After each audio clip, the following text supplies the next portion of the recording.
Okay, so we can start.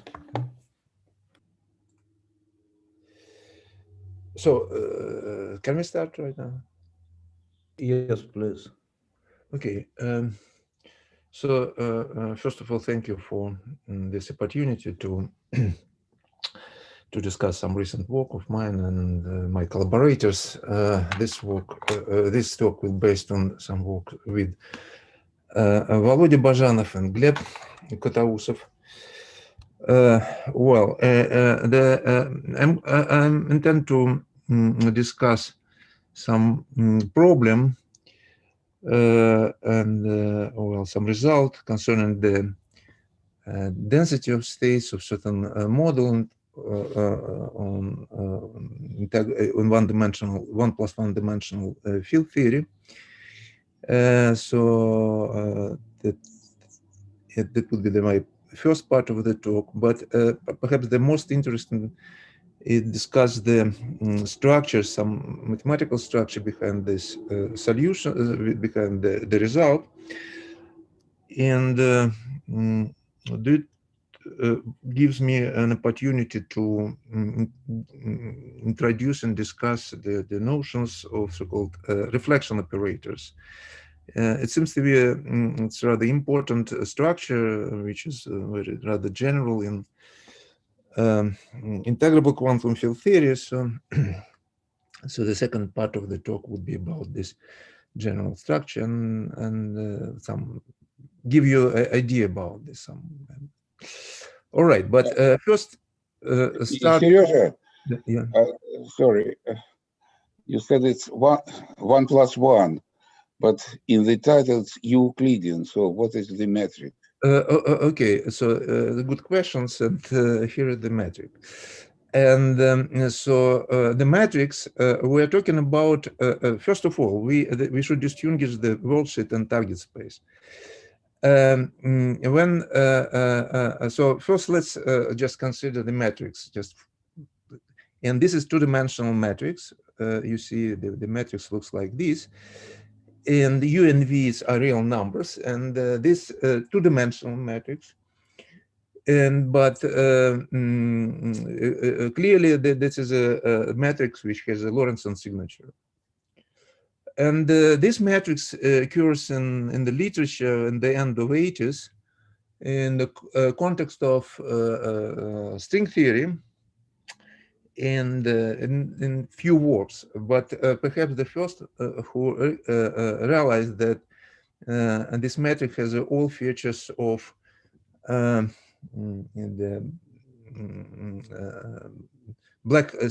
very similar to the Schwarzschild solutions of just four-dimensional black hole.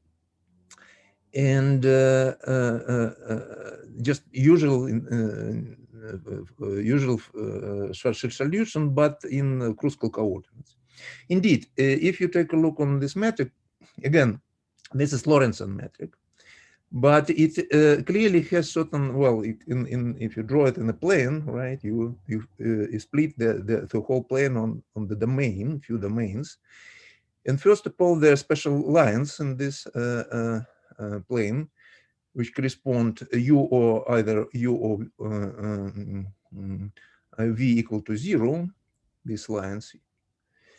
This is nothing but Horizon.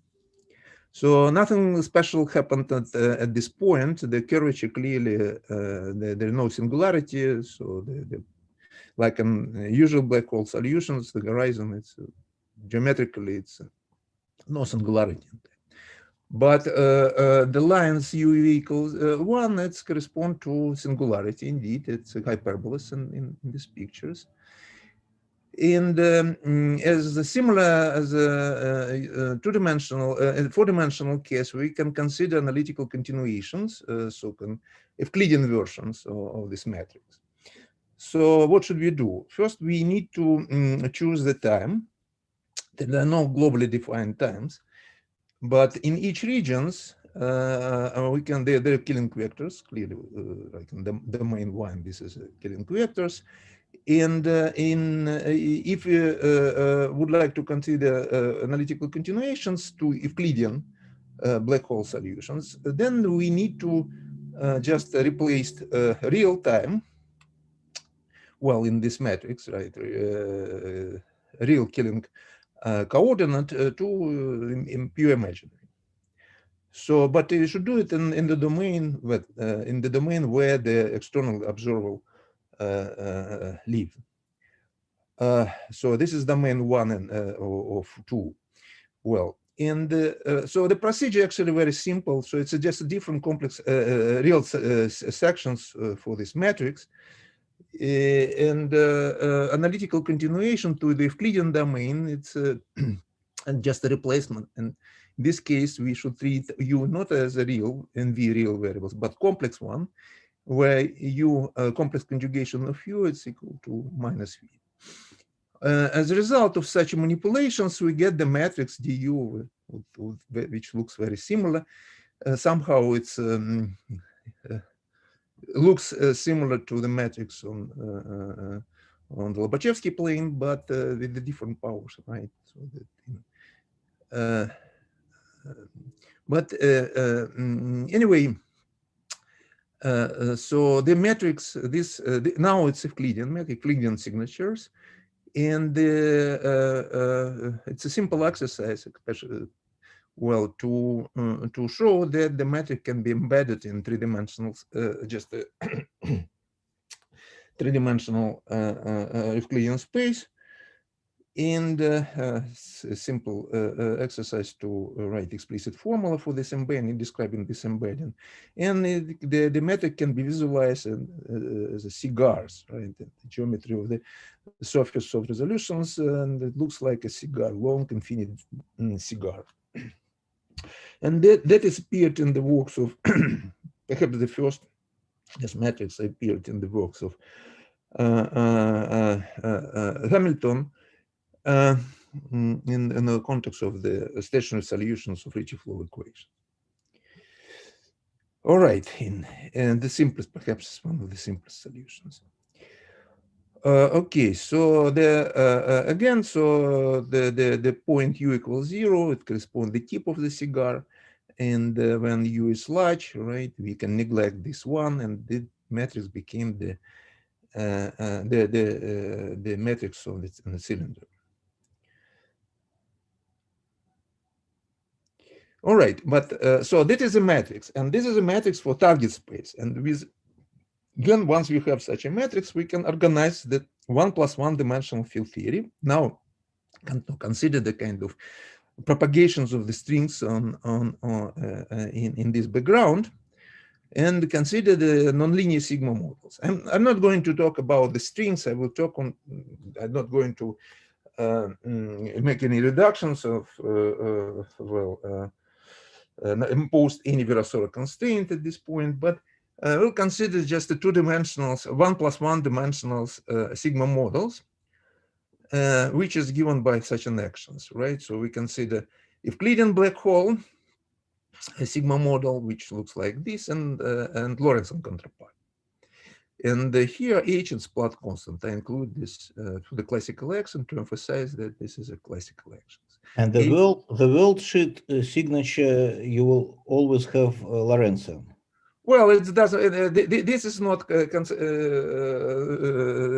really important, right? You can. Well, I would prefer to talk about the Lorentzian signature and the worldsheet, but actually, the most part of the talk would be about the partition functions. So that means that we need to.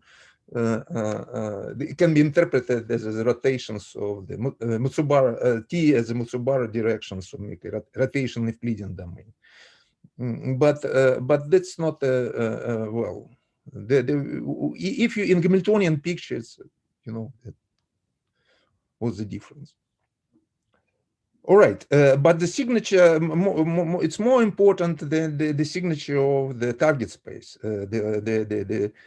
And for example, if we consider the for Euclidean black hole, this model, it looks like an just a regular quantum field theory, 1+1 or 2 dimensions, if you want. Euclidean dimensions, and a lot known about the theory. Well, it started the discussions of the space of states on the theories back to the work of Dijkgraaf-Verlinde in '92. And then there are a lot known, because in principle there is no problem in the path integral formulations of this model and quantizations of this theory, because the signature is positive definite, so the path integrals is from the physical point of view, it's a path integrals well-defined object. The second actions, right, the Lorentzian black hole, the definition is much more involved, because now the path integral is not quite clear what to do with this path integral. Well, in any sense, the convergence of this object, it's a kind of problematic. And in fact, the motivations, our motivations to study the systems was one of the main motivations, I would say. Is assign a certain meaning to the Lorentzian black hole, and it's much more problematic. And we use some, well, actually we start with the lattice and some spin chains and stuff like this. But I'm not going to discuss this point. But because let's just not be so. Let's start with let's discuss just more conventional things like Euclidean.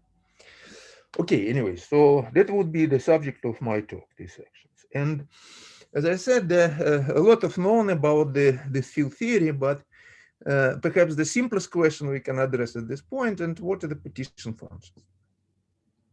What are the partition functions? So we take we put the section and exponent and try to calculate the path integrals usually. Understand? Well, complexify the worldsheet on let's say on a torus, an Euclidean signature. Then everything is positive definite, and now the question about the partition path, what to do?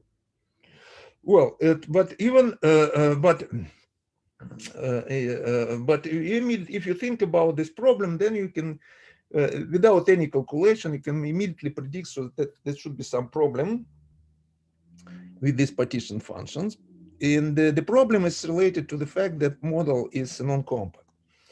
Well, it's positive method is positive definite, but the shape is half infinite cigar, so it's clearly non-compact manifold. All right, and so if it's so, then just think about this. We have a half infinite cigars, so the most part of the configuration space of the model, right, the space where the fields you take values, it's actually flat, because it's the cigar. It's mostly it's flat metric.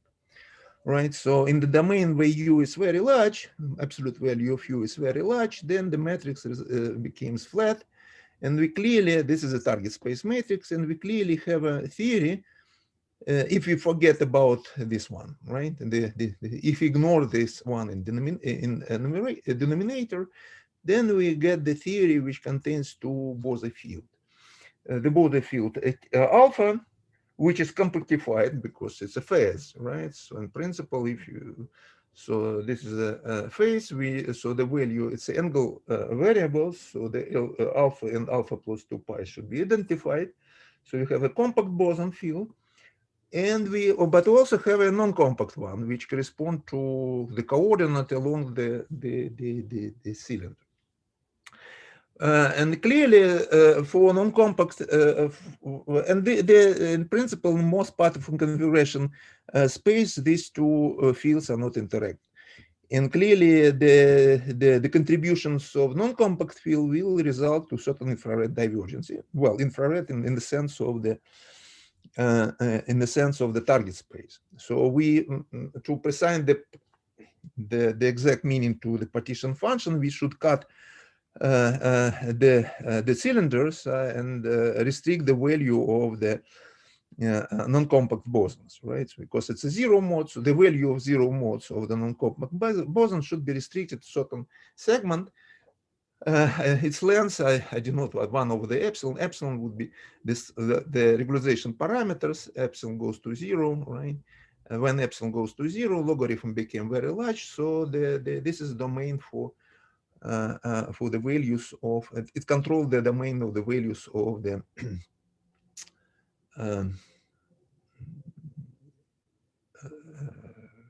non-compact boson. Okay, and so what we did, so we introduced infrared regularizations, but in the target space, target manifolds. But of course, it's related to the regularization in the worldsheet, but from the physical point of view, we can think about such regularizations as the presence and the manifestations of the thermostat, external thermostat, and these regularizations result of interaction with the system with the thermostat. All right, and the questions now. It's clear that we can introduce the divergent finite and somehow universal.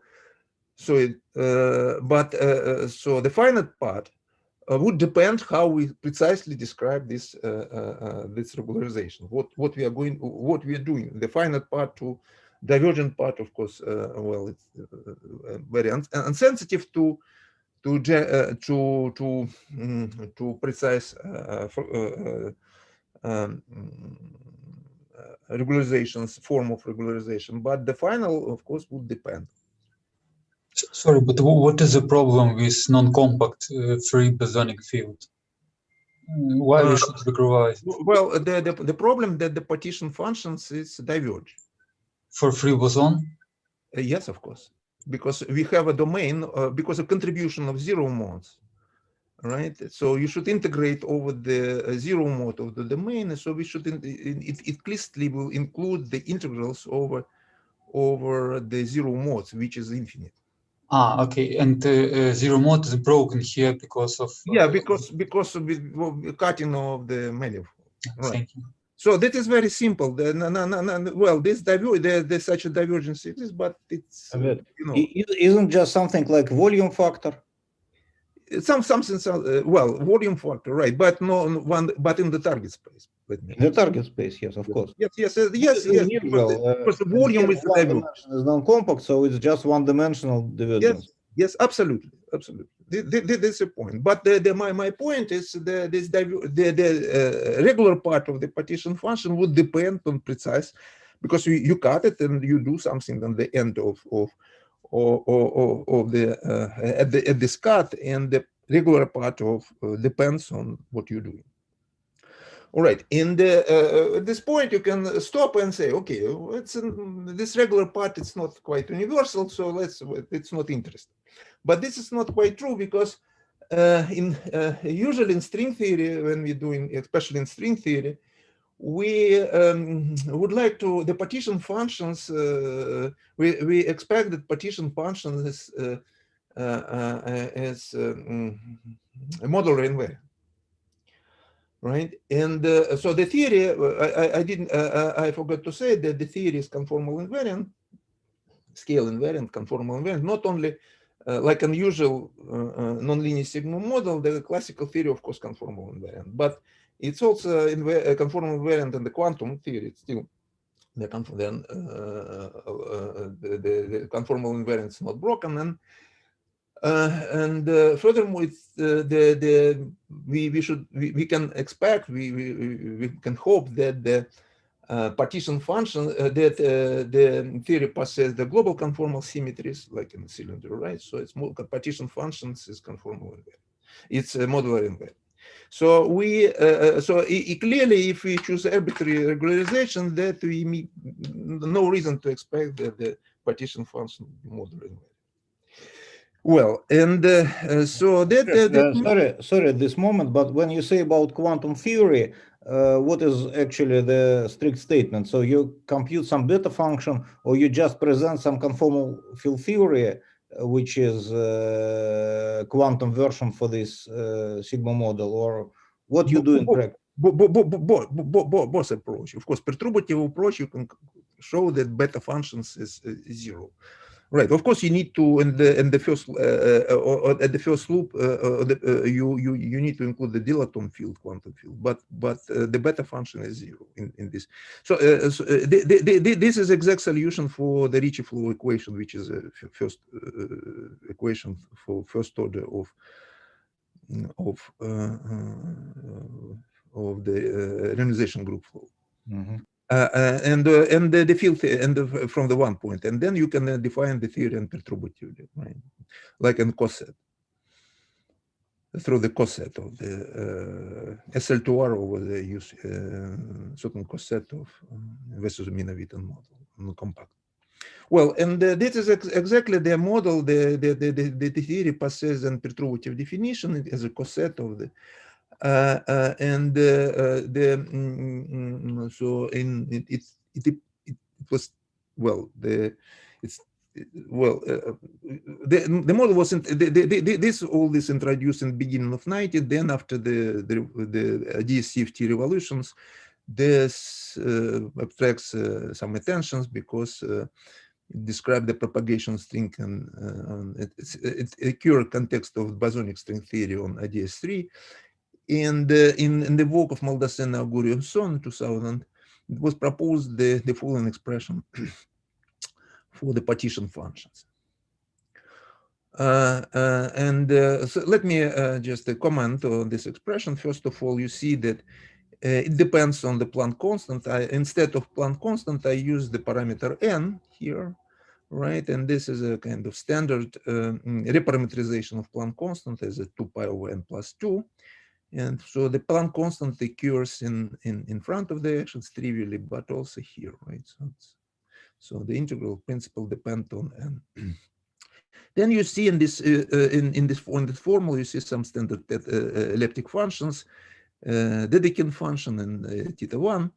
Well, and also the theta 1 has a 0, right, as z equal to 0, right? So immediately see the integrals is actually diverge. So once you integrate the integration domain here, right? The integration domain here is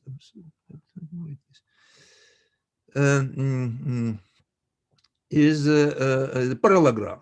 Well, it's a torus, right? Tau it's a modular parameters, so it's modulus of the torus, and in order to assign to make this integral. To assign the meaning of this integral, we need to regularize it, and so the divergence occurs at z equal to 0. So in the vicinity of this point, we cut certain disk whose size are controlled by the parameter epsilon. And immediately, so since you see the divergence, logarithmic divergence, and this is exactly the divergence which is we should expect from the elementary analysis of the manifold. So that is a Sergei, please excuse me for stupid questions. At what moment the domain of integration from the plane with a hole? So originally the domain of integration was a plane, right? Your field U. It was the torus, right? Principle. I don't see the torus in your original definition of the domain of integration. Okay. So at what moment you made some? Yeah, I see. But originally I wrote the classical actions, right? Yeah. And I said that this is Lorentz signature in the worldsheet. But when you calculate the partition functions, right? So you should, well, having the statistical mechanic interpretation, you should continue T to imaginary values and consider T as a Matsubara time, right? So T and the fields should be periodic, let's say periodic along the imaginary T directions. So okay, but when that I understand, it's your cigar, it's periodic in one direction. Why it's periodic in the other? It's periodic in X direction. We consider the periodic boundary condition for field U.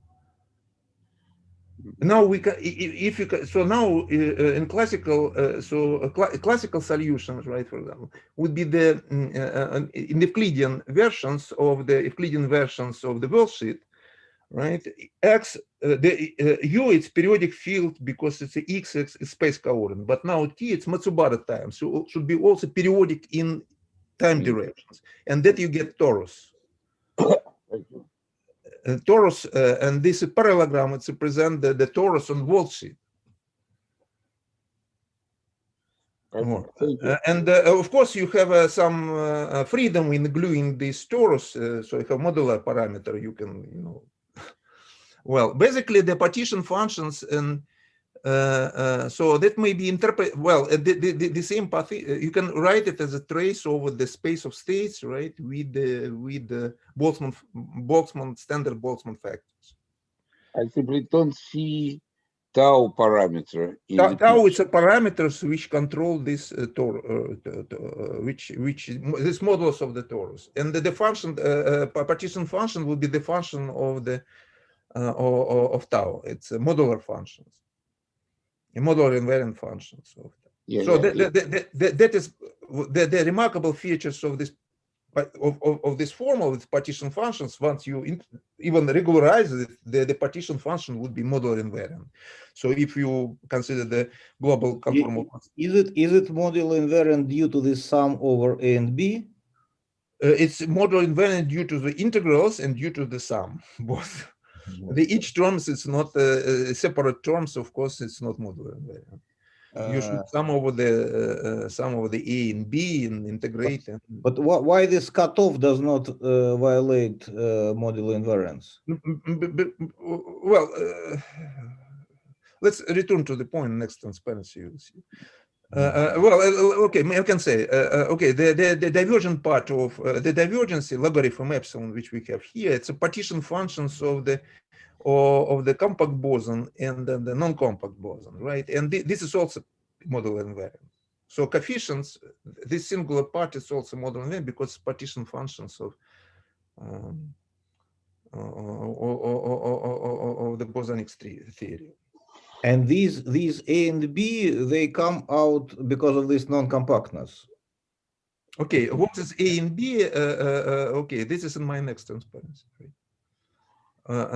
The interpretations of basically, so what, how A and B comes from the compact boson mostly. Integrals come from the non-compact. I see. Thank you. But A and B, of course, it's okay. So here it is, and okay. First of all, now we have a partition function. This, from mathematical point of view, it's some nice form, some functions because it's modular invariant function. But of course, it's contained informations. Now the questions what we actually what we are doing. So what precisely this is particular regularizations, and what precisely how to describe this regularization, how to describe the regularization which reproduce these partition functions. Regularization mean the infrared regularization of target manifold. And but to discuss this point, let's first say let me say a few words about the space of states, Hilbert space of this model. And like in usual quantum mechanics, the spectrum of Hamiltonian contains two components here: a discrete component and continuous one. The discrete component. Sorry, may I ask about this integral? Yes, please. So is it true that we can remove the summation over A and B and integrate over the entire plane with removed circles everywhere? Say it again, please. So what? Can we replace this integral over the fundamental domain with the integral over entire complex plane and remove A and B summation at all? Yeah, you can integrate over the whole plane, right? But of course you have an infinite number of the theta functions periodic, double periodic functions, right? So you should put everywhere this. basically, yeah, the summation would just make this extend these integrations over the whole plane. But of course, you can the theta function has zeros not only at 0 but also has a double lattice of zeros, right? Thank you. All right, and okay, so space of states. So there are two type of states: discrete state, like in the usual quantum mechanics, and the continuous spectrum. The discrete states are the states which is localized in the vicinity of the tips. Well, when I said, well, just to have pictures, and if you think about just the usual quantum mechanics, so the wave functions, in these situations, of course, this field theory, so we should talk about the wave functional, but anyway, the wave functional is localized in the vicinity of the tip, right? It's not propagated along the cigar, so it's discrete states. So the effect of, it will not affected by the infrared regularization doesn't affect of this. So from the point for such a state, this regularization is practically negligible. But of course, the continuous spectrum, continuous states, which is represent the continuous spectrum, which is propagate along the cylinders, well, would be affected by regularization. So let's talk about this continuous component. So, here is the component of continuous component of the Hilbert space. You can, in principle, write in the form of the direct integrals, and summations also included, integrals over the S. And the states in this continuous space can be thought as scattering states. Like again, like in usual quantum mechanical intuitions, you have a states. S it's a zero mode momenta, so we have a non-compact bosons. So zero modes along the which is along the which coordinate along the cylinders, and the moment S would be the moment. And you can think about the propagations of string, right? The string which is come from the infinity of the cigar, from the asymptotically flat domain, and then scatter on the tip and then reflected.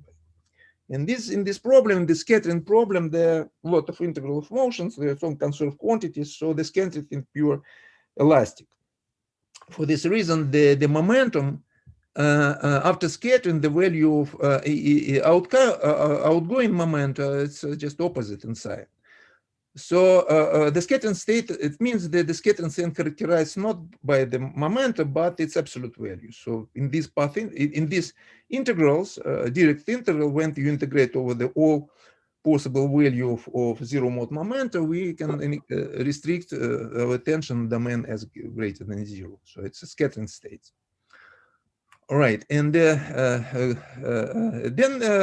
this is what this is about the non-compact boson. Now we have a compact boson, and the contributions, the compact boson characterize the zero mode momentum for the compact bosons actually involves certain integers, in particular integers v. You see the p and p bar, it's a zero mode momentum for the compact boson, v integers, and v is nothing but the value of Noether of U1 charge, because in the problem we have this the geometry possesses the U1 invariance and conserve charges, which is after quantizations becomes well, the charges should be integers in the unit of the Planck constants. We choose the unit such a way that the v is integers here. It's a charges. It's U1 charges, but also there are another integers here is w, and this is what usually called the winding numbers. Well, in principle, in the previous transparencies, I consider the situation when in the space directions the field are periodic. So there is no these factors, fast factors. It's well, in the partition functions was written for this in the situation when the field U is periodic. In fact, otherwise, of course, partition function would not be the modular invariant. Anyway, it can write the partition function, but it's not modular invariant when you include the additional twist. But it's convenient to include such a twist, consider, and in principle, everything can be repeated with these twist parameters. Okay. Then, in principle, when we introduce such a twist, then basically our problem it's we should cut the tip of the cigars and consider universal cover, and then the W would be the integer which labeled the leaf of this cover. And these extensions, well, I include these factors here just because everything can be done, and it's more convenient because the periodic boundary condition somehow it's requires some special attentions, and it's more convenient to work with the twist.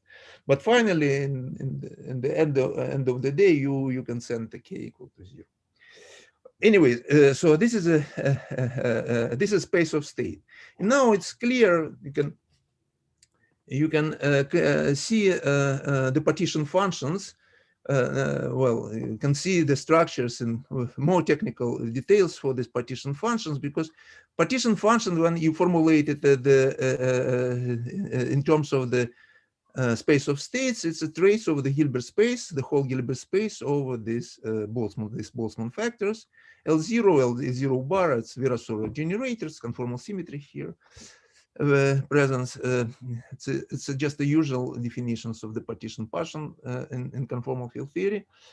Well, and see the divergent part now, you see the divergent part, the partition function split it on the singular and regular part, and the singular part is partition functions of non-compact compact boson. Here are the contributions of the, so here are the formula for the compact boson P and P0, P and P bar, compactified Bose field.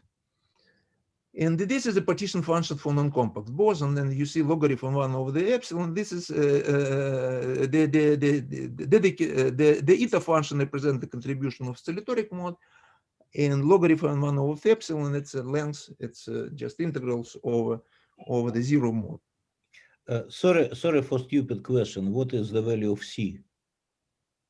Central charge. Value, it's a very good question, actually. For the cigar, for the cigar, actually there are a lot of confusion at this point,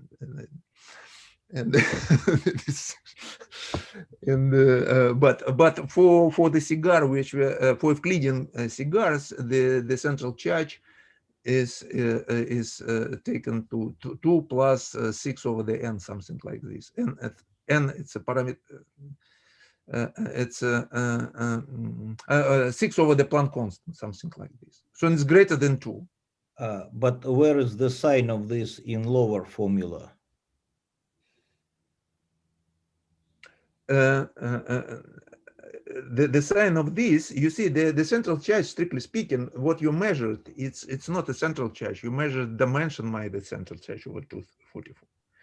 Right, these combinations. This is a point. So when you just measure the spectrum, if you're not talking about the correlation functions, but you measure it on the dimension minus central charge, so-called effective tensor charge.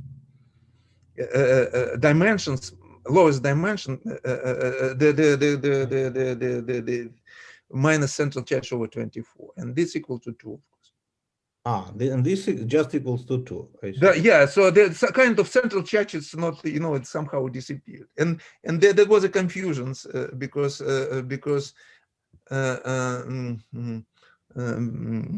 for the latest formulations, because in that problem the central charge is less than 2. But central, L0, the combinations which appear, delta minus C over 24, and then of course that would be 2. So likened to boson. All right. Okay, so that is the pictures, and now Seriously, may I ask? I'm also confused. On the previous slide, you gave a formula for not one up, the formula obtained by Baldassare and others.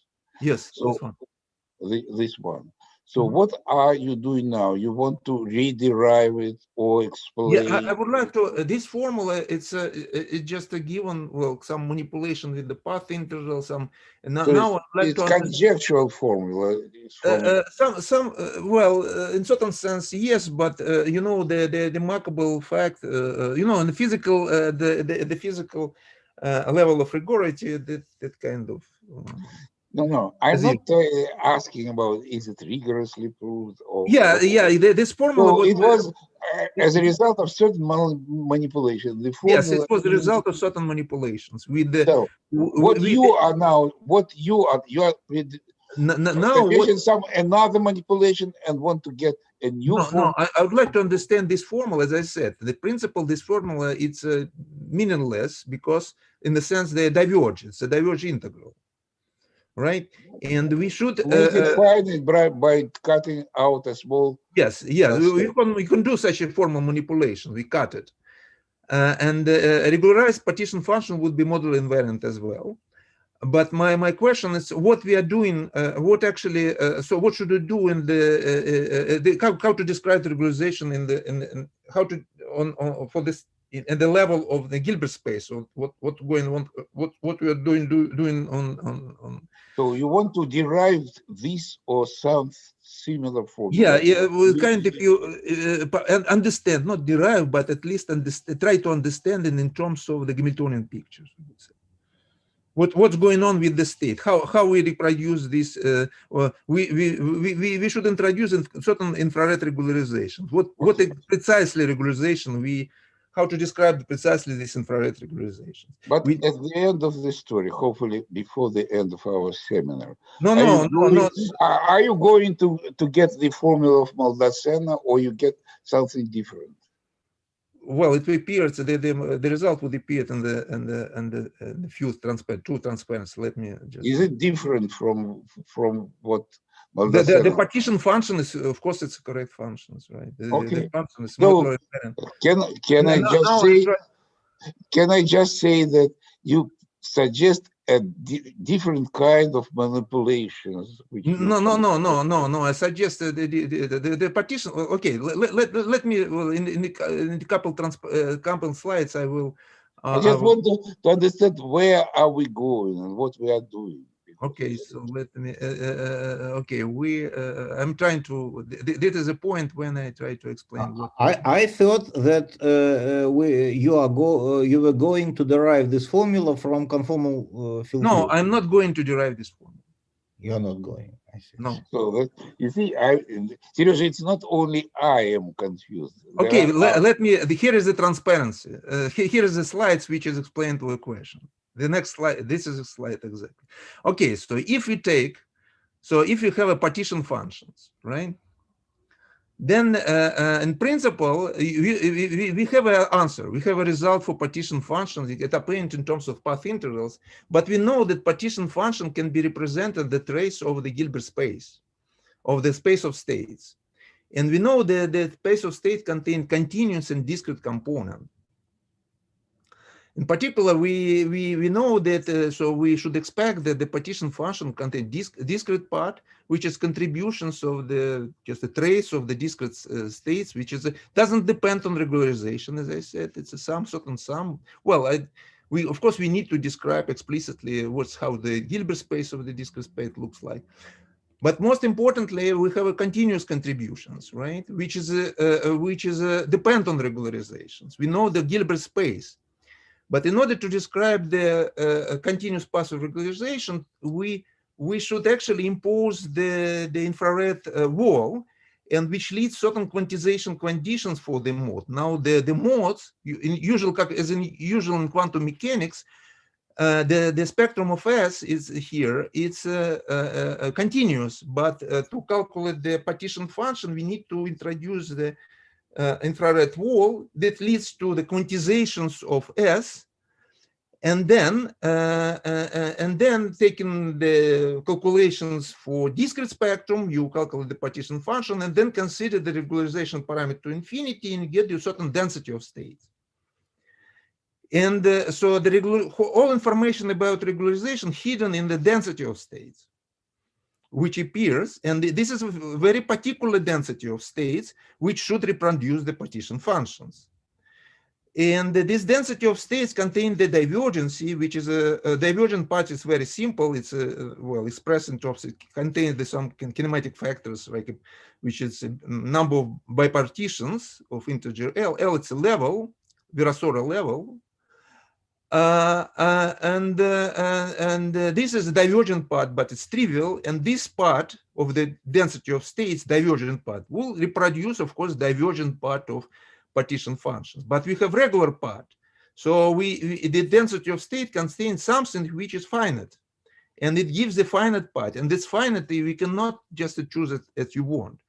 This finite part should be such that the partition should reproduce the model invariant partition function of Maldacena-Aguri-Son. You see, and my question about what density of states we are going, what density of states occurs in with the regularization, which is unexplicitly, well, partition functions, of course, not characterize whole regularization, but at least since it's a particular function, so the density of state was very particular. And in fact, in the work of Maldacena, Aguri, and so on, there was some conjecture, some attempt to interpret it, find this density of states, rho. And it was make some assumptions. This is in the same paper of in the same the original paper. Actually there are three papers, but the series of three papers. But in principle, they describe, they try to understand this density of states, and an explicit assumption was made. Namely, well, from the very beginning, I don't know why, but they expect that the partition, the density of states is more or less the states would scatters, the excited state would scatters the same way as zero modes, right? So all the dependence on level, right? You consider the level, so oscillatoric levels, then the density would be up to these simple kinematic factors would the same as for the level equals zero, right? And this is partition, so that is the first expectation. And then if so, the questions about this factor rho, which can be found only considering the zero modes, so it's a kind of approximation, zero mode approximations. And the arguments, it's well, usual argument we have here. We have you can think about like a particles, which is oscillate in between in this segment. And in the classical turning point, it gains certain. We have a classical turning point because it's now its motion in not finite, but not infinite motions. It's infinite motions. So the particle oscillates. So now the spectrum of S would be quantized. And how to write the quantization conditions. So you need, it's very standard situation, like a particle in infinite well potential, right? You have a well, and then reflections, and the only questions, what would be the phase shift which particles gains at the turning point, classical turning point. And here there is two turning points. They have a cigar, tip of cigar, right? Which doesn't depend on regularization, anything, but also you need a certain phase shift, get the certain phase shift at the infrared wall.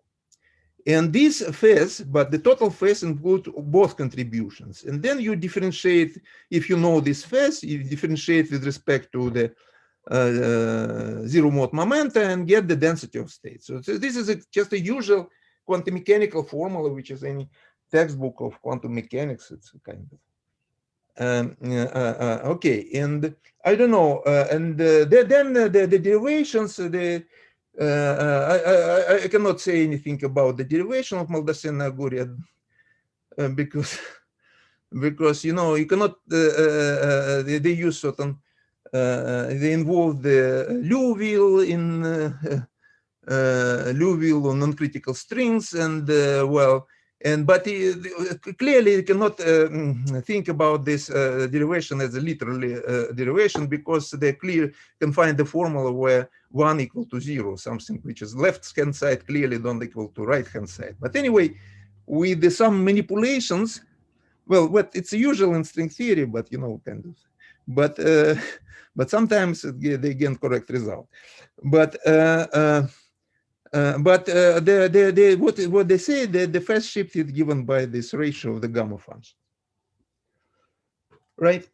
So one saw, so we have a phase shift, we have a density of states, we have, and then we can clearly we no problem to take into account the contributions of the continuous states with the partition functions.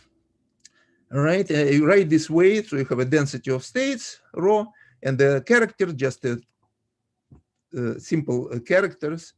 This is actually at the Dedekind functions modulus up to some simple factors. So that is the contributions. Once you then the immediate question occurs at this point. So we we describe the density of states. We have this. We should take the sum. Of course, we should include the discrete states in these partition functions, and then, but the result should be the total partition functions, right? In the discrete state, I didn't attach there, but it's possible to analyze. But the result of numerical work showed that the most density of states fails to reproduce the partition function. So this is wrong. So the formula, so of course, I said that partition function, of course, it's a correct formula, but the question how the physical interpret it, what would be density of state, the main questions here, what is the function rho here, right? So, and this density of states clearly is described how you put the infrared wall, what is the, and how you, what is the phase shifted here, right? So the density of states would depends on the phase shift, well, in this mini superspace. Sorry, I am confused. So, so you say that the assumption disagrees with the proposed formula for partition function. The assumption, the assumptions about the density of state, this formula, yeah, which is a proposed. So this is wrong, yeah. This is not consistent with the model invariant partition function. For any rho naught. Yeah, actually for any rho 0. Well, but of course numerically you can take their formulas, and but this formula shows that the density of states is the same for the oscillator. The phase shift is the same for all oscillators. You see, doesn't depend on you consider the zero mode. I just don't understand how can you trust numerically whether it's just wrong with a given rho naught or with this yeah. With you can check, of course, that with this particular one it doesn't work. For this particular one. So we because it's a predictions from the formula, we take this formula, take and calculate the integrals, because you know now it's everything is defined except this discrete explicit formulas. There's some explicit formula, but it doesn't. This shows that something wrong. The density of states which correspond to this model invariant partition function is different than what proposed. And the result of our work, actually, the result of our work is make a proposal for this density of states, and this is how this is how it looks like. So our point that the density of states indeed it's more complicated and depends actually on levels, and it's given by this formula, and they involves actually these functions depend on it contains the most proposal, right? This is a part of this, but not whole. And what's important, the density of state depends on the level. Well, and you see that involves some technicality. I'm going to explain maybe structure of this formula later, but here are the formula, so it's much more, it looks much more complicated. But that now, once you have this proposal, then you can make a numerical check, and here is the comparison. So you take the contributions, so that this picture shows the contributions of continuous contribution Katish with this density of states, right? We take this density of states, calculate the contribution to the partition functions, then we contribute the contribution of discrete state, the contributions of discrete states, it's small but not negligible, some of them, and you see in DC compare with these partition functions of the model invariant, regularized model invariant partition function. Here is the precise definitions of formal definitions, so how we regularize it, what is subtracted. But anyway, you see that indeed the density of state reproduce the partition function. I'm sorry, did I understand it correctly that the major change is that you now involve not only the zero mode density, but also modes of higher order? Well, that means that the phase shift which occurs for the states, oscillatoric states, are different than the primary states. And so it depends on level. The density of states not trivially depends on level, because here there's dependence in the region. This proposal, of course, is dependent on level, but through this simple factors by partition. This is. But here we have only density of the zero mode. Yeah, but you see, this function, non-trivial function, doesn't depend on levels. They're the same for each level. Oh, I see. But now, if you take a look on this formula, then they clearly depends on level appeared, so that this product depends on level. You see this bunch of some meromorphic functions, there's certain powers which clearly strongly depend on level. What? But now, so that is, of course, so that this occurs from the certain study of the latest systems, such a density of states. But anyway, of course, it doesn't. The partition function itself not characterize the infrared regularization completely, but at least it's because we need to integrate over the density of states only, then compare only some integral characteristic. But it's a good sign that this looks meaningful.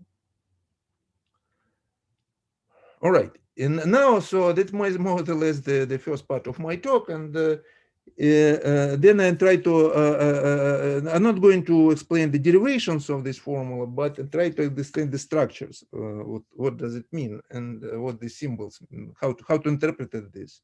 So in principle, if you have any other questions, so good time to ask me, we can, and then we proceed with the explanations of this formula. Maybe I can ask about the regularization scheme. Mm-hmm. So you told us that if you subtract this divergent part, the rest will depend on the scheme. Is there such a phenomenon that maybe some this is not a scheme. Dependent? First of all, this is not a scheme. Let me emphasize, this is infrared regularization. So ultraviolet the regularization depends on scheme, right? So it's a matter for your convenience. But this is not, this something not about the scheme, there's something about the physics. Because there's some ambiguity, of course, if you have a divergence, but this divergence is logarithmic. You only, if you would like to have keep the modular invariance, the freedom is not much. The scheme. So of course you have always there's some constant here, right?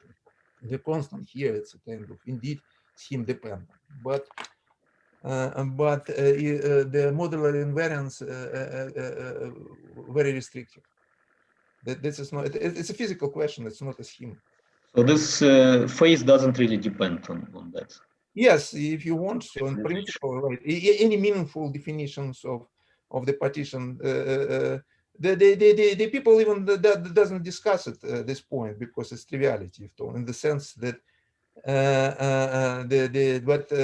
triviality that usually physicists think about the partition function is one uniquely defined and no problem with this. So there's some in ambiguities, but they ignore this.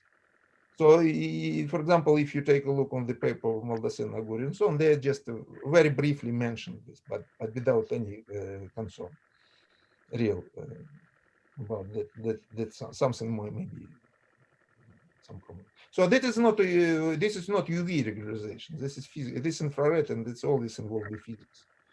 No, I see, but you told that this could depend on the details of the regularization. Yes, and the details on once you partition, if you say that if you don't worry about the modular invariance, if you say that arbitrary what you whatever want, of course you can get anything. But it's not a modular invariant, and maybe you cannot describe in any reasonable way in path integral with the local path integrals. Local in any local sense. Seriously, excuse me, I'm still confused. Mm-hmm. So the formula suggested by Maldacena for density of states is wrong. Yes. According to what you found. Yes. It's wrong from the point of view of this computation of partition function as a trace of some Hilbert space and so on. Yes. Nevertheless, they got the right answer starting from the wrong formula. Mm-hmm. Mm-hmm. So their way of reaching the answer is different from this Hamiltonian interpretation of partition function. So they got the partition function. Explain how they got the partition function. They said that in principle you can they actually studied the Wieser-Zumina-Witten and SL2R out SL2R Wieser-Zumina-Witten model, right? And they write the certain formula for the partition function based on the presentation theory of SL2R. But then what they said that in the Euclidean black hole can be obtained in the certain coset. And this means that there should be the relation between the partition functions of the SL2R theory, Wieser-Zumina-Witten, and the Euclidean black hole. And this translated to they can get this formula. And furthermore, probably their formula is correct as a density in this cassette model. No, the density is what I said. The partition function is, of course, is correct, but the density of state, what this suggests, that's wrong. It's not okay. Because it's wrong in any sense. Because it's the formula. If the density would correct, then this formula should work. You see it for definition of density of state. There's no question marks here. This formula should be identity. Because otherwise, if the density of state reproduced doesn't this formula, that cannot be density of state. So their formula is not a density of states, but something else. No, it's just wrong. It doesn't correspond again. So it's so strange. Because it's based on the wrong formula that at the end they get the right answer. No. Once again, so the partition functions, it's obtained absolutely different way. And then they obtained from this formula, there was a partition function. And the questions, and now from this partition function, you try to understand what the density of states correspond to this partition function. And the derivation, this is two very different derivations. They just try to guess it.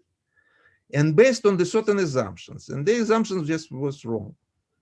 The confusion is why this logic with coset construction gives you correct partition function, but gives you wrong density. Because when you're talking of the partition function, wrong density of states, though these two things seems to be equivalent, as you say.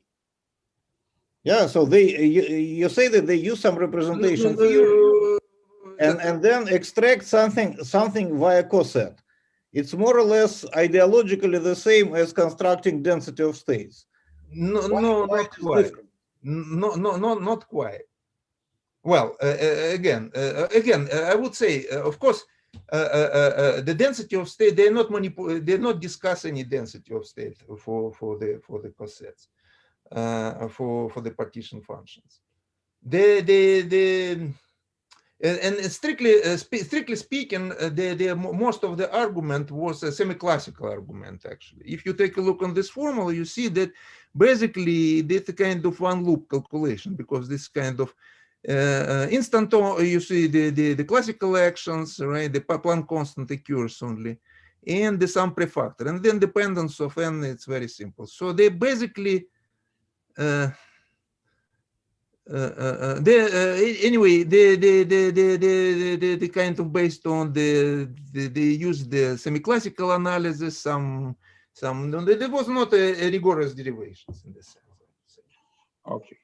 And they based on the path integral. You know, for path integral, when doing path integral, you are not you can manipulate with this object and without precisely description what actually you're doing in the Hamiltonian pictures. So the density of states. First they found this formal partition function and try to get the density of states. It was try to guess the density of state, and their guess was wrong. What I say, because they just didn't check it. You know that once they write, they probably it's a good point to check there, but they just write the answers and even didn't even try to do any numerics. So they don't use this density. They don't use it. No, they don't use. They differently. They obtained this form of partition function. So the formula they suggested was a kind of byproduct, which is might be wrong. Yes. Okay. I just want to understand how to. Because when you're doing the path integral, you sometimes you do not think about the Hamiltonian pictures. You don't think about the states. You're just doing the integral. Okay. Thank you. All right. Okay. So now, so I'm out of time probably. Sorry. Okay. Now, so what you now what's the structure? Now I would like to explain how to understand, how to interpret this formula. Well, first of all, you can observe that the density of states can be written as divergent part, simple divergent part, but the rest part can be interpreted as a logarithm of determinant, derivative of logarithm of determinant certain operators, where the galomorphic factorization d and d bar, where operator d, it's acts in the chiral component. And this operator commute with the L0, so chiral part of the Hamiltonian. So in principle, then all these formulas, well, rather nature can be, if you take a look closely, then you'll see that that can be think about as a determinant certain operators. And the idea is perhaps the background, the regularization we use here is certain integrable in a certain in the following sense, that the operator d, which occurs, which determinant we are talking about here, commute not only the Hamiltonian L0, but also commute with this infinite set of local integral of motions. And it means then in space of states, we can use, we can choose the basis of stationary states, which diagonalize this set of local integral of motions, and using the terminology of the statistical mechanics, we call it the beta states.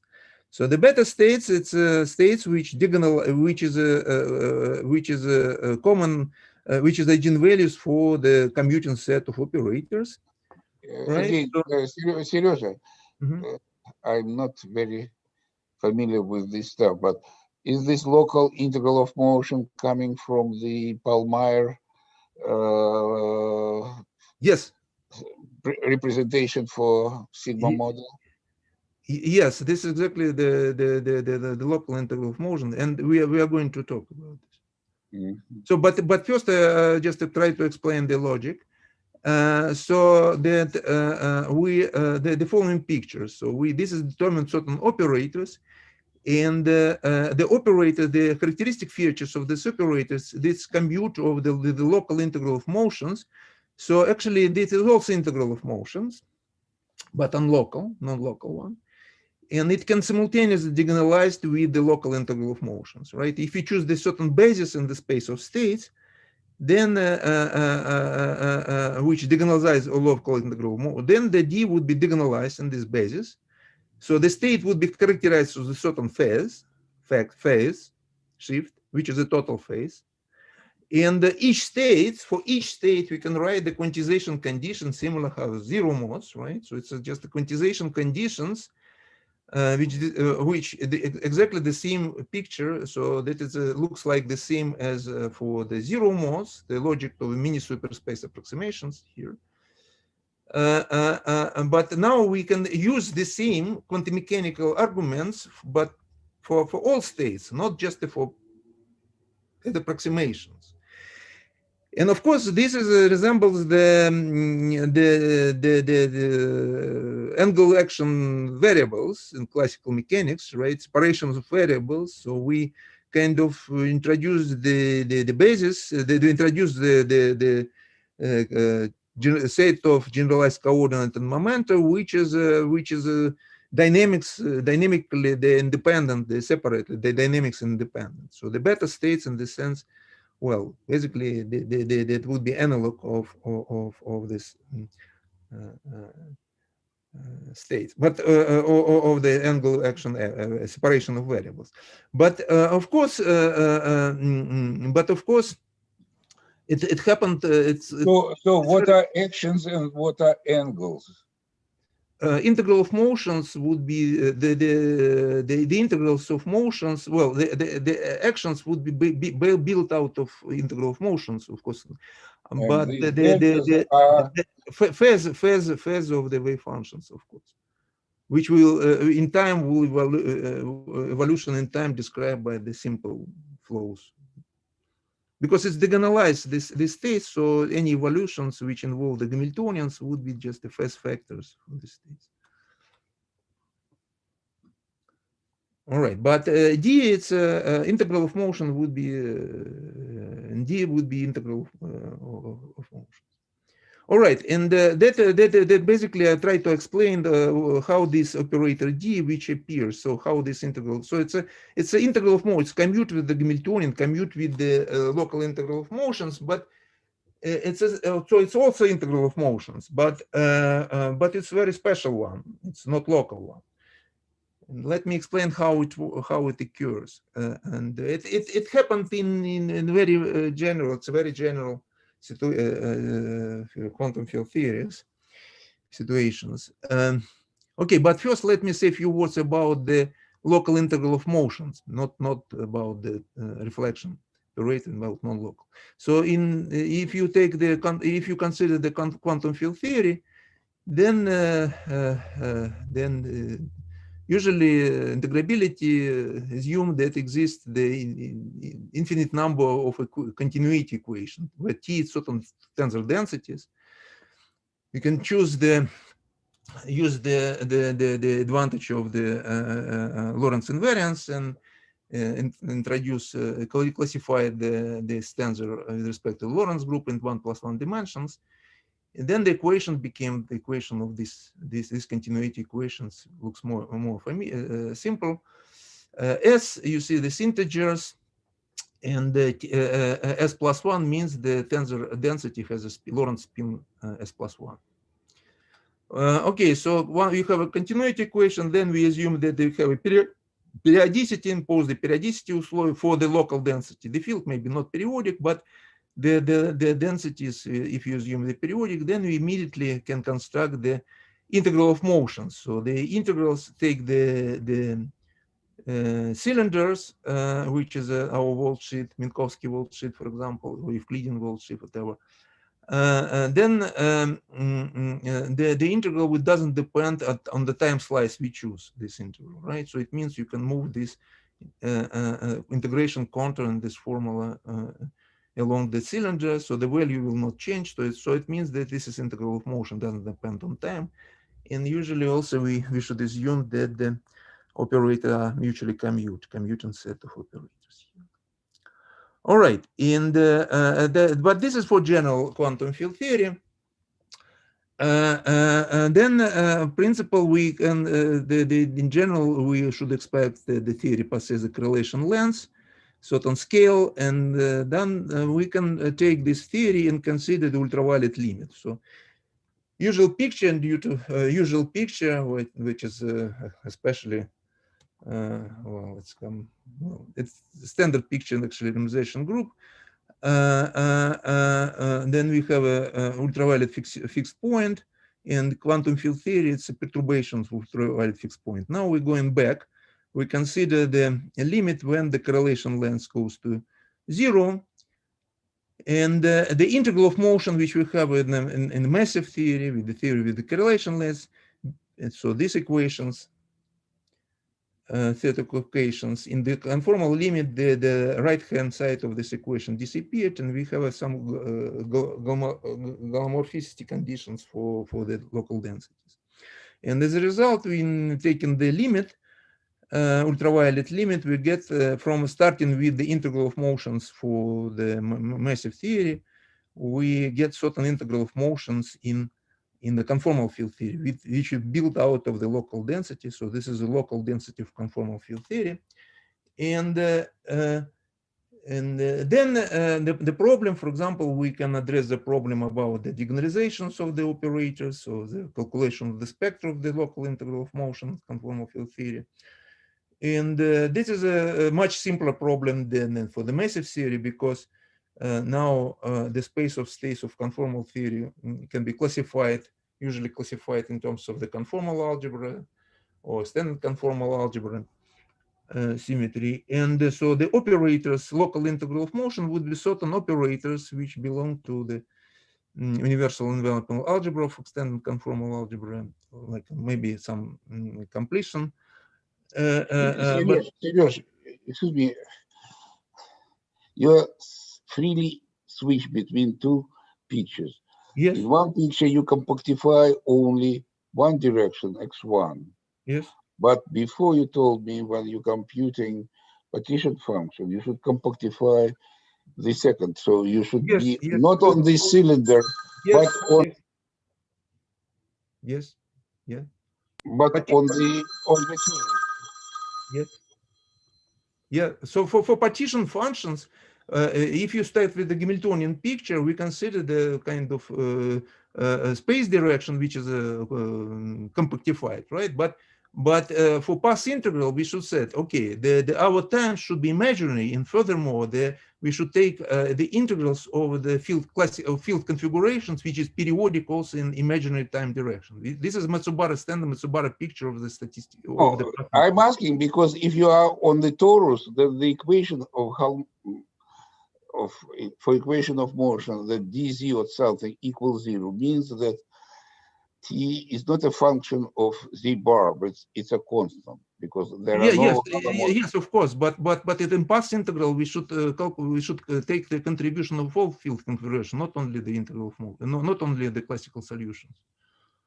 No, so t. We just said that if you would like to calculate the partition function, for example, you need to consider the path integrals and consider and take the contribution of all fields configurations, not unnecessarily the solutions, but the only conditions that they should be periodicals in the time directions, and then you calculate. They're not extremize the actions.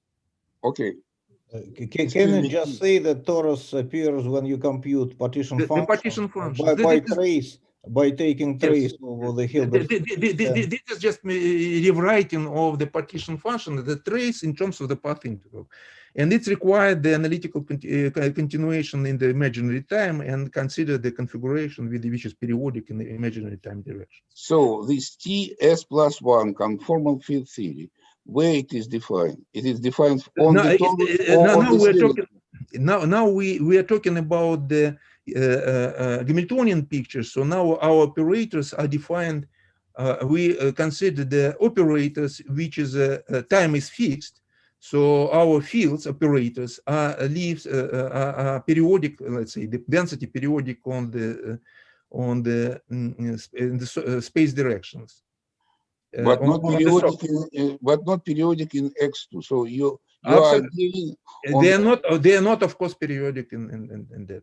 Yes. Thank you. Because so now we have switched we have switched to the Hamiltonian picture. So our operators. So we are talking about the field on which is periodic, and so the partition functions.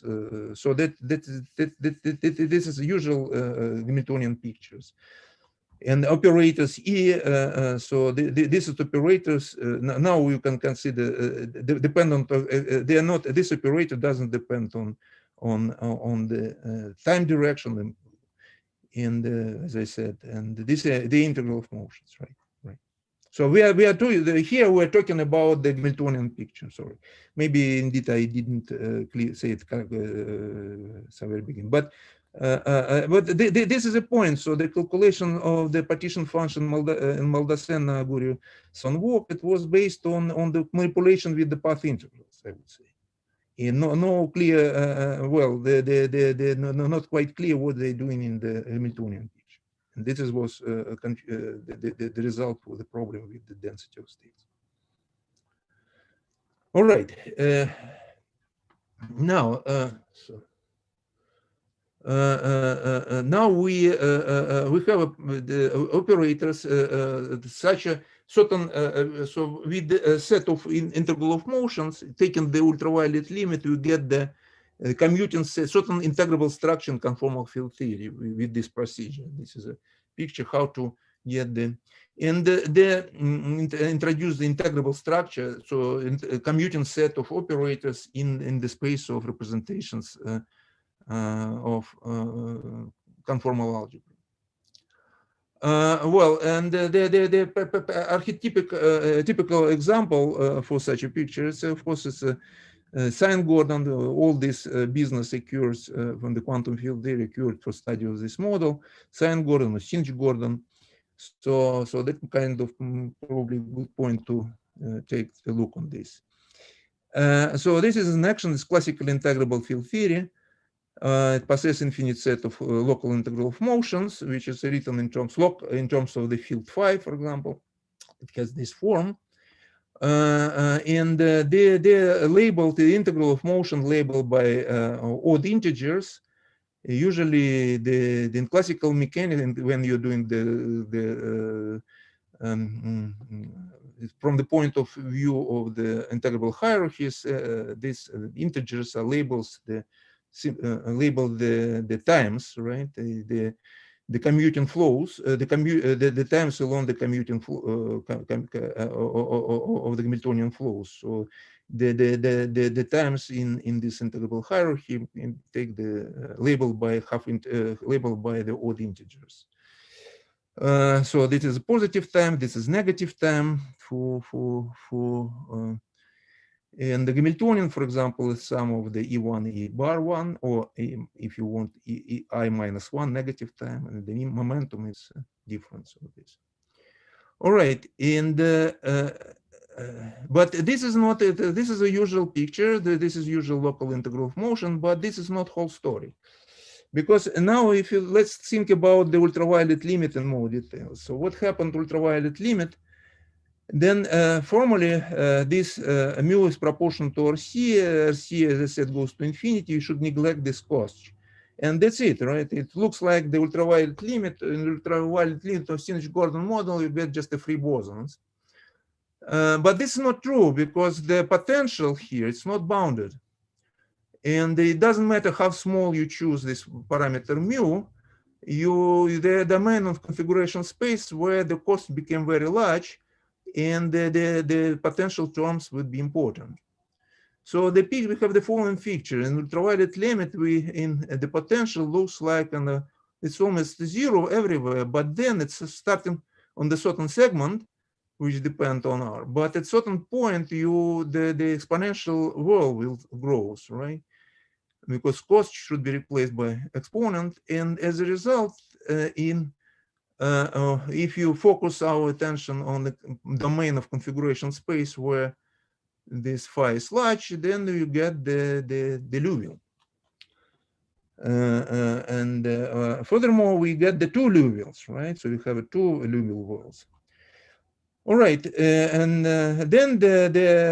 for Liouville, it's a conformal field theory, and phi it's not galomorphic field. It's not a Bose. Phi it's not just a massless field. It's not chiral, but the energy component of energy momentum tendency is chiral. So it's a T. If you write these combinations, then it's chiral, and it generates the Virasoro algebra. And in my so the center with a certain central charge, which is related to this famous formula. I use Q. Q here, it's well, sometimes it's called charge at infinity, whatever. Well, at any rate, some parameter which can be used, which we can trade the constant B by this constant Q. It's a related, simple relation between the Planck constant and the charge Q. All right, and so what then? What's happened here? So then, if you take the Sinch-Gordon integrals in motions, consider the ultraviolet limit. What you get? You get a set of the commuting set of operator which built out of a T generators of Virasoro algebra, and you have this set of integral of motions. And this set is nothing but the set of the integral of motion for the KdV theory, for quantum KdV theory. In the limit when B goes to 0, classical limit, the central charge goes to infinity, right? B goes to 0, Q goes to infinity, C goes to infinity. This is the classical limit. In this limit, this set of integral of motion became just a set of KdV integral of motions. So that is a standard. This is a and also let me just remind you that the KdV it's in the same integrable hierarchy like Sinch-Gordon, Sine-Gordon, Sinch-Gordon. So that is basically the same integral, local integrals. But this is not whole story, because if you now take a look closely on the Liouville theory, then you see that here are the actions. So if you take just a Liouville, you see the when phi for negative phi, large negative phi, the potential can be neglected. We return to the flat domains and we return to the free Bose field. Once it's a free field, so you can expand in terms of the solutions. So it's given by, it's a delta phi, it's a galomorphic function. It's an equation solution of equation of motion. If you take into account periodicity, periodic boundary conditions, then you can express in terms of the just oscillatoric modes. And then field phi should be thought as a certain asymptotic field, and AME it's a modes of asymptotic field, but you can express the Virasoro algebra generator in terms of these asymptotic generators and give this formula, which is known as a Dotsenko-Fateev, Feigen-Fuchs-Dotsenko-Fateev Bosonization formula for the Virasoro algebra. Okay, so that is but now let's think about this more physically, because the Fock space is a representation of this Heisenberg algebra. Now it's built out of spent on the states obtained by the action of creation operators on the on the highest Fock vectors. And we can think about this Fock space as the Fock space actually has the same conformal structure. So from the point of view of the Virasoro algebra, this is a representation of Virasoro algebra. So we can think about the states in the form of the oscillatoric states as a kind of asymptotic states of the space of states of the Liouville theory. right? But what's important that the conformal structure doesn't depend on of the sign of the momenta p. So two representations with the positive p and negative minus p would be equivalent from the as a Virasoro. And you can think about these two Fock spaces as just the two different of the state in these spaces, two different bases, in and out bases, the state of in asymptotic state and the and out asymptotic state, which is scattered on the exponential well. So that, but again, from the point of view of the Virasoro algebra, of course, it's the same states. We should identify them, but as Fock spaces, they're different, and they're interpreted as different bases in the in and out states, scattering states. And once you have a scattering state, then immediately there should be operators. You can build the operator S matrix, which is split these two bases. And so in the formal picture, it would be sort of an operator which acts on which is intertwined different Fock space with different value of sign of p. And it was observed by the work on Sasha and Alyosha Zamolodchikov in 95 that this operator has very simple structures. Namely, this operator, this is matrix, can be split on the right and left component separately up to the certain factor, first factor, general, which is normalization factors. But it's some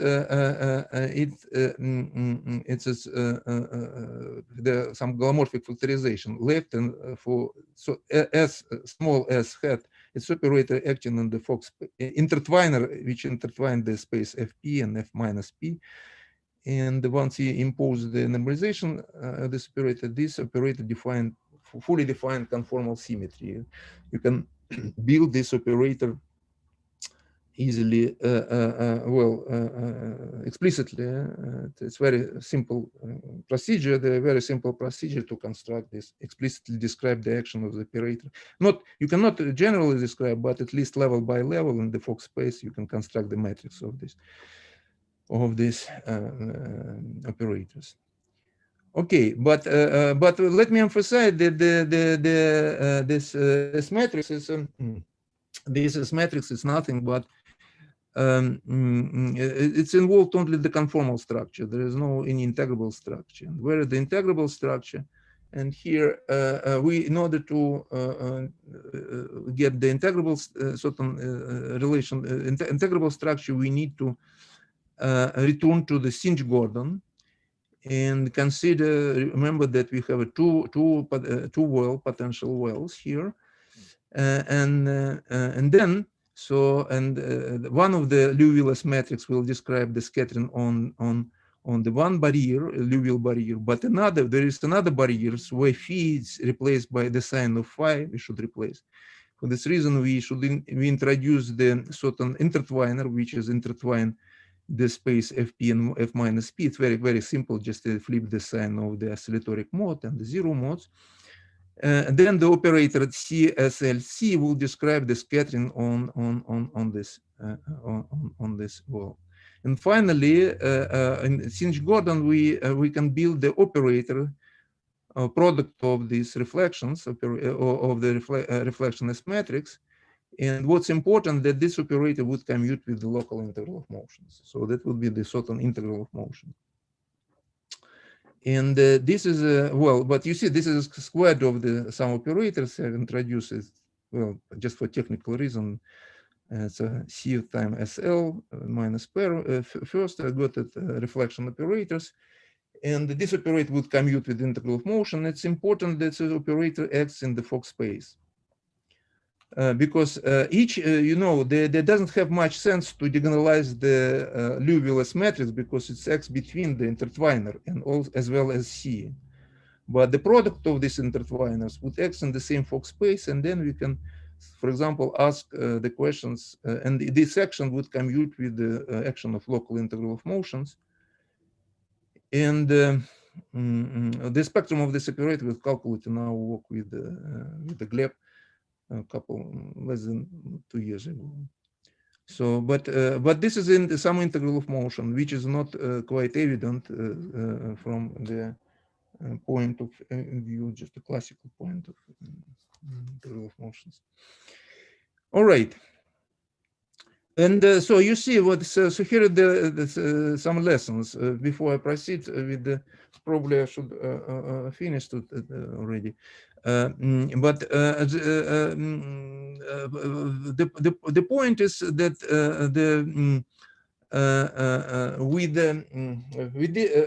let me emphasize the reflection operators. It's operator which is a this matrix, Liouville's matrix, doesn't it involves only the conformal structure. The reflection operators would depend on which introduce certain integrable structure in conformal field theory, and there are many ways to introduce this integrable structure.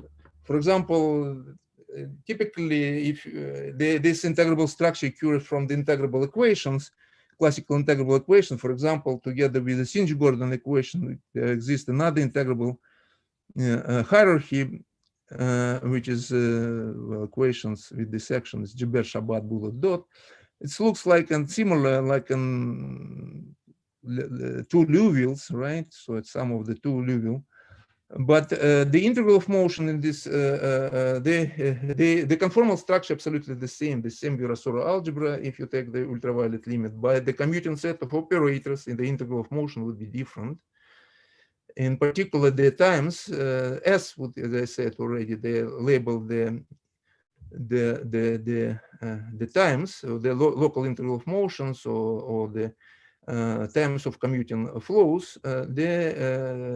Not now. There is no, in Singe-Gordon we have E1, E3, and E5, and so on. Here we have only E1, E5. There is no E3 integrals, and the patterns are described by this formula.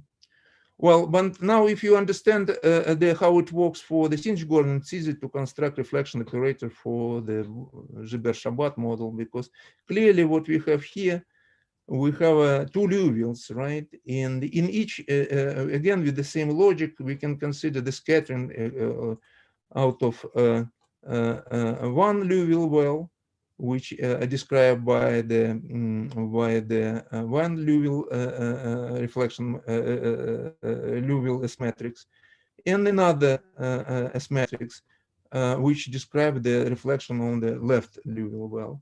Right, and they're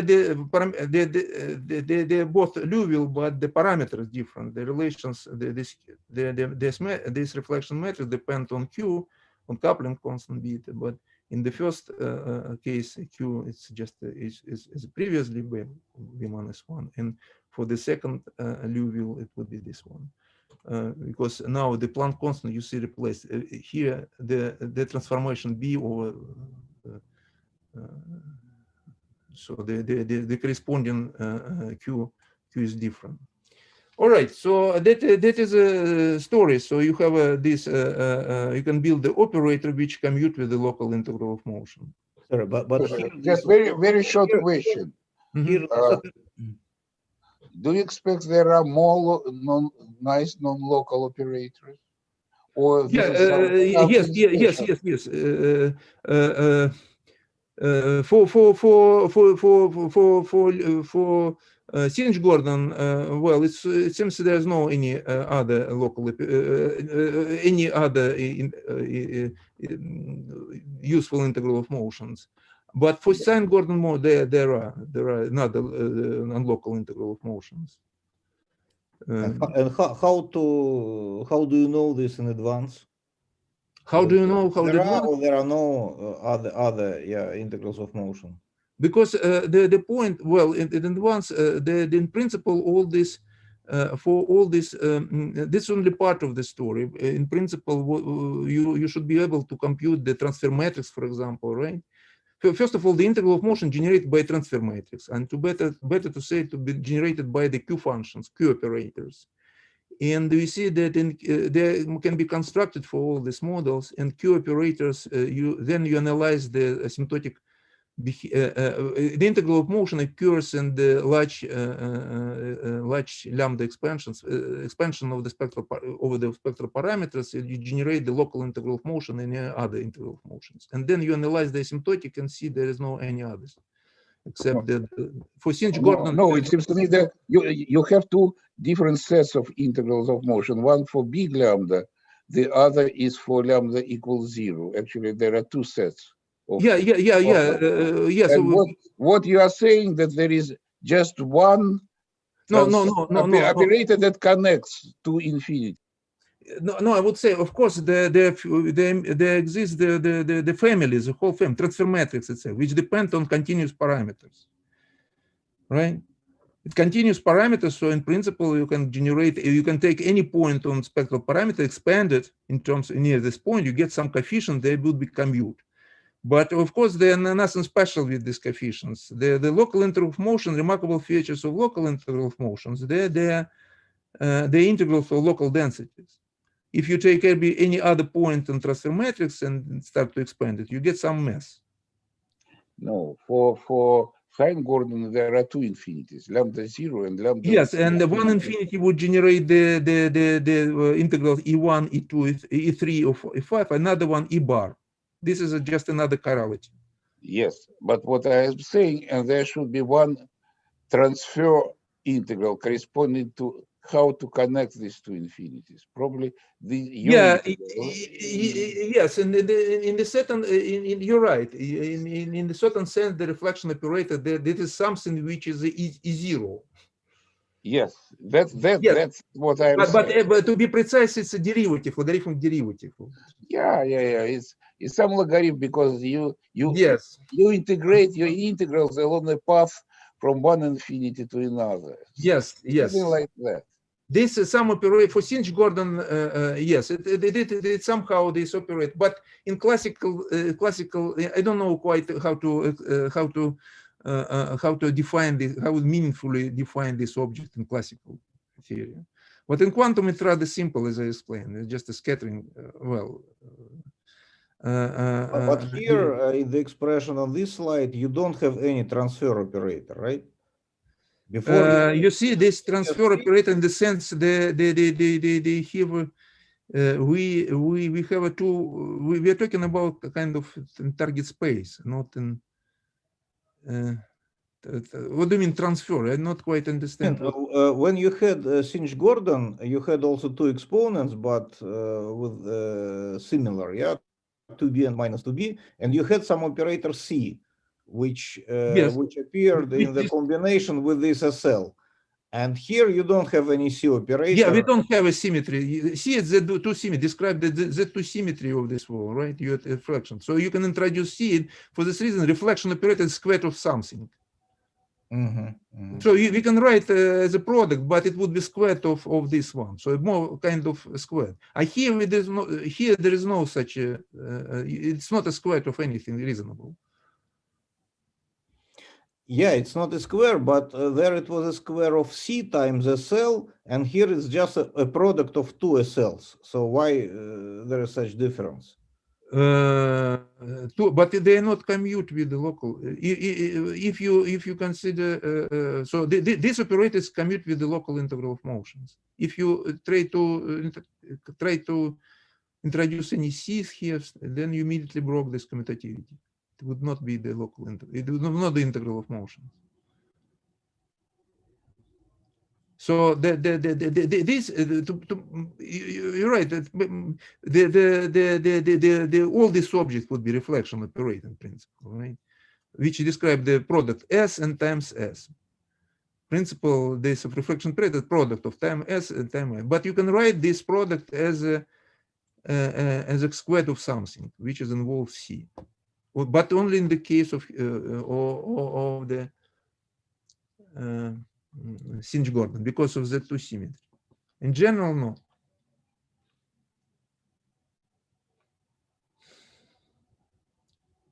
Should I proceed? It's a question. So you probably still have a lot of to say, yeah? Yes. Yeah. Yeah, well, probably we should, I don't know. Maybe we can continue some other time. Well, I don't know. Yeah, we should. Well, the message, which final message, that operators principle, which discussed, which was introduced there, D. It's a certain operators, but it's a certain operators, but for this hierarchy, and this is a hierarchy. It's a reflection operators, but not for Sinch-Gordon, but for so-called so the hierarchy, which is one for the famous representative for this hierarchy is nonlinear Schrödinger equations, and this is a so-called complex Sinch-Gordon model. So that is a, and in this model you can also define the reflection operators in massive theory. Then you can continue if you take the limit, ultraviolet limit, neglect these terms, then you can introduce an integrable structure. There's reflection operator. You can build the reflection operator in these integrable structures, and the density of matrix would give us certain reflection operators on expressed in terms of reflection operators for this integrable hierarchy. So the message in also what I say.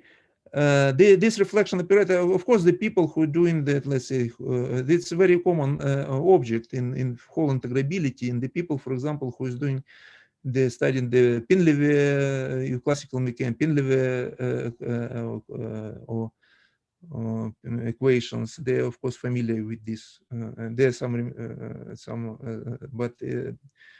similar. What is the sense of that in Pinlevé equation? In Pinlevé equations, of course, it's some very small part of the Pinlevé on the whole reflection period, because it's a kind of only 0, 1. Now there's no it's only once. It's quantum mechanics, right? It's not a Sinch-Gordon, for example. It's Mathieu equation in the case of Pinlevé 3 particular case. But in Pinlevé, you know, this is a coefficients. If you have solutions of Pinlevé, which is have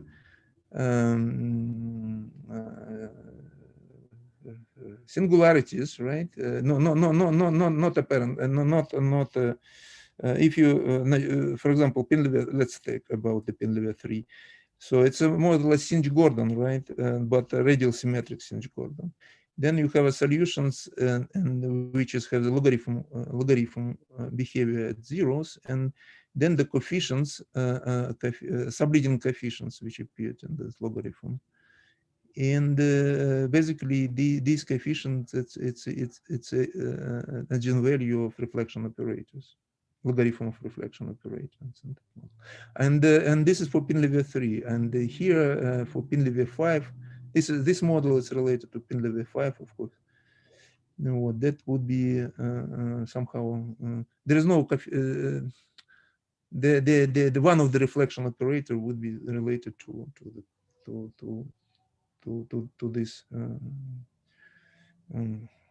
to this subleading asymptotic of the solution of Pinlevé. No, you see probably the bunch of, if you see the bunch of gamma function, that it means a signal that you're doing something, that you're studying the reflection operators. Okay. So any other questions?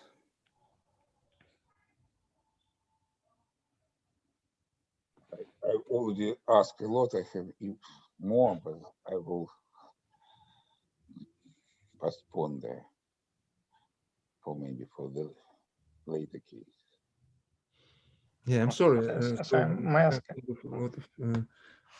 That was really okay. Sorry, may I ask another question about this Pinlevé? So, does it correspond to some limit which gives a kind of C equals infinity? Pinlevé, right? How Pinlevé?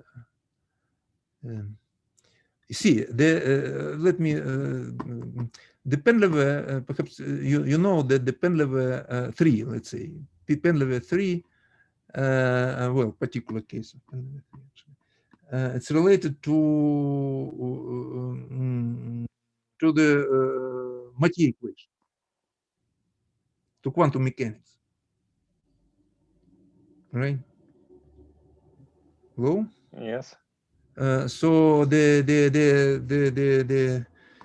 relation between the Mathieu modified Mathieu equation, for example, in Penlever 3. Well, but then we have a Mathieu equations, the quantum mechanics, right? And kind of reduction, the dimensional reductions of the Singe-Gordon model. Right, so you just neglect the X, and so you have the relations, the correspondence between quantum mechanics of Mathieu equations and the Penlever 3, for example. Then we know that the quantum mechanics actually admit some integrable deformation, some integrable generalizations for the field theory, which is Singe-Gordon. Now the question, what would be does the generalization of Penlever 3 for field theory exist? So what would be the counterpart? And indeed, there's such generalizations of Penlever exist, and this is now, it's not a ordinary differential equation, a partial differential equations.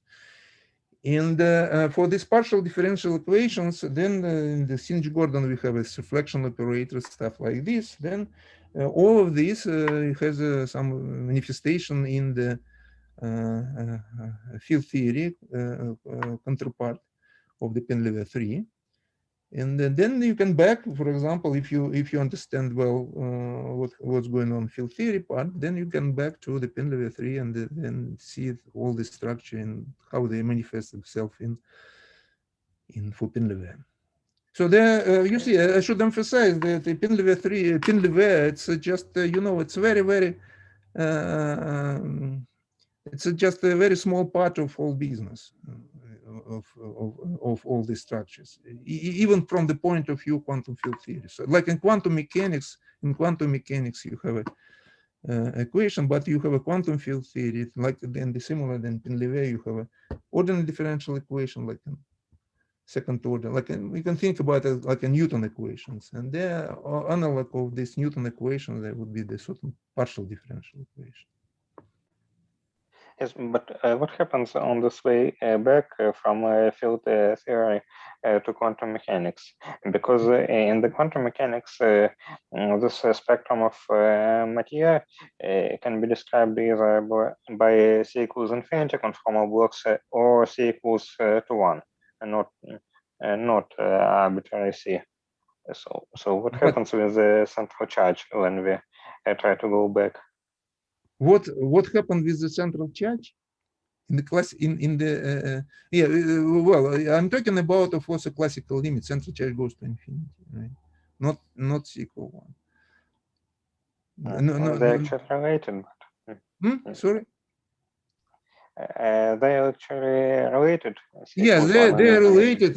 Yes, of course, they are related, but I don't know how to general. So the very special C equal 1 is very special situation, right? And how to generalize for arbitrary C, I don't know. And there's no Penlever description for if what I said, that if you would like to keep the all C, that you should consider the field theory. Field theory, not just the partial, not just Penlever. So the classical field theory. So it's basically the Singe-Gordon, but with a certain boundary value problem. I don't know the answer. What I'm talking about, this all the limit. Of course, C goes to infinity, and I don't know. I don't know the way how it can be. Well, how it if you want to work with only Pinlever equations on only differential equations, like then I don't know how it can be generalized for any C. Actually, by quantization of that equations, but You discrete some maybe it's discretization. Well, and no, quantization in a sense to consider a quantum Hamiltonian system instead of classical. Classical, maybe, but I just don't know. Well, you will probably know better than me. I know that there's some works in this direction, but I don't quite understand what's going on there. So I cannot say, I cannot comment on this. What is appeared? All these pictures, for me, it's all disappeared from the field theory, and I don't, not from quantum mechanics, not any quantization of quantum mechanical. Well, it would be interesting to discuss, but I think separately, because it's yes, of course, probably a long story. Yes, yeah. Okay. Yes. Thank you. Okay. Thank you. Sorry for no, thank you very much. Yeah. Any more questions? Да, спасибо, Сереж. Спасибо вам. Все. Спасибо. Спасибо. Спасибо, Сереж. Спасибо. До свидания.